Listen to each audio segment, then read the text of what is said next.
Армысыздар қазақ елі. Бүгін 19 желтоқсан. Жаңа 2 опер келді.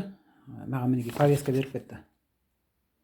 Повестка сағат бүгін 5-ке жаңағы Нұрсұлтан. Так, адрес қайда?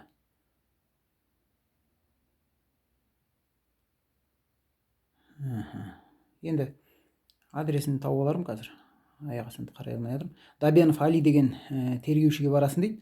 Бұл жерде маған жаңа жігіттердің айтқаны маған айтады, сен айыпталушы ретінде шақырылып отырсың деді. Бірақ бұл жерде жазылып тұр в качестве свидетеля дейді. Бірақ статья 174 часть 1 УК РК разжигание розни. Енді бұл жердің жаңағы жазасы 2 жылдан 7 жылға дейінгі жазасы бар екен. Осындай жағдай, енді бұлар мені қандай жағдаймен мәселемен шақырып отыр мысалға. Мен оны әзірге білмеймін, бірақ міне хабарлап қойын дедім. Осындай жағдай бізде. Астана қаласы.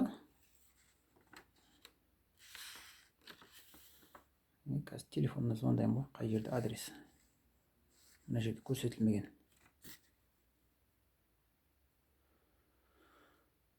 Осы ағайын.